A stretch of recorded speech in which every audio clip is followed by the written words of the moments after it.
12 to 5. Astros over the Twins 4-1 today. A strong pitching performance by Wandy Rodriguez. The Houston Astros scored 3 in the first inning, never looked back. Cubs over the Indians 6-2. No, it wasn't a walk-off or extra inning game. One for the Cubs. The Cubs took a lead early, and they've had a very interesting weekend. The Cubs were able to knock around their former closer, Kerry Wood, and but they end up sweeping the Indians. Derek Lee has an 18-game hitting streak. He's coming around. He had a really tough start to the season. He's coming around. Pitcher Randy Wells got his first career victory, 6 2/3 innings and 2 hits on the day. The Rays defeat the Mets 10-6. The Mets ended up taking a 5-4 lead in the third and the fifth inning with a 3-run shot by Brian Schneider. But then the Rays ripped off 5 straight runs. They had a very small delay. I think it was a rain delay, including a 2-run home run by B.J. Upton. The Rays ended up winning the game 10-6.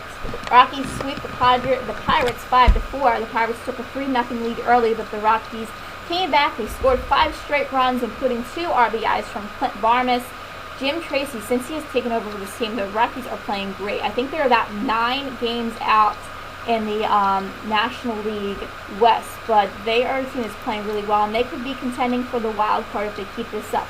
They have won 16 of 17 games, and they sweep the Pirates. And that was the only National League game today.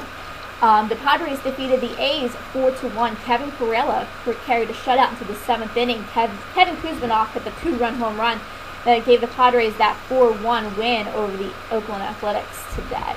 The Giants sweep the Rangers, a 3-2 win there. Barry Zito had a no-hit bid until the 7th inning, and then he gave up a 2-run home run to Andrew Jones. Randy Wynn had the RBI single in the 7th inning. The Giants take that 3-2 win, and they end up sweeping the Rangers. Other games that are going on currently now. The Mariners actually just won this game, a walk-off win for the Seattle Mariners, 3-2 win over the Arizona Diamondbacks. Unfortunate news for the Mariners, they end up losing outfielder Endy Chavez for the year. On Friday night, the former Met was collided with Betancourt and kind of flipped his body completely over, and it turns out that he shredded both his knees. So he's going to be out for the year, and that's tough because he's finally gotten some playing time, consistent playing time. Remember Chavez with the Mets, he did not play a lot. He played as a pinch hitter or a defensive replacement in later innings. He finally had a home in left field there for the Mariners. Unfortunately, they lose him for the year. He might not even be back for the start of spring training because his knees are so shredded, ACL tearing both of them. Also, the Marlins take a 4-3 lead over the Yankees in the 7th inning. CC Sabathia came out of this game really early. I'm going to try to find out to see what happened to CC Sabathia.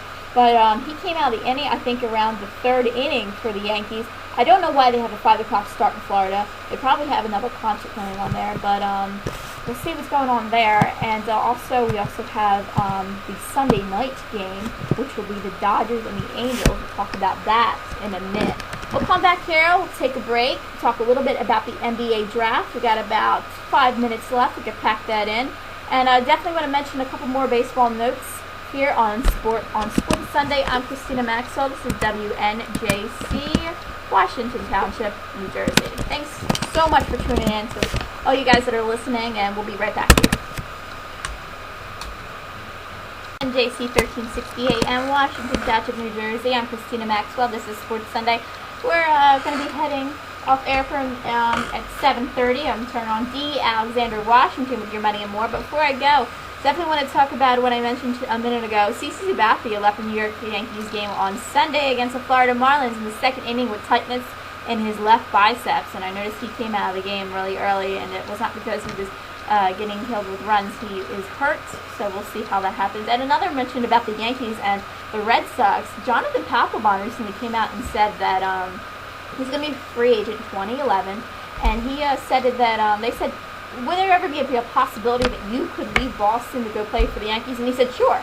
If the Red Sox don't give me enough money, I'll go anywhere, including the Bronx.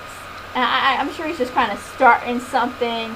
You know, he's a guy that's very vocal, and he likes to talk a lot of things. But I don't know if he should have said heading to the Yankees in 2011, because I'm sure all Red Sox fans are counting down the time until he turns, until he wears pinstripes. And you know, you never know with the Yankees. I'm sure that they would love to give him tons of millions of dollars, once Mariano Rivera retires, which won't be anytime soon, but you could definitely see that. NBA draft. Sixers. Definitely have to get to this. NBA draft is Thursday. Clippers have the number 1 pick overall. They announced early when they got the pick that Blake Griffin will be selected at number 1.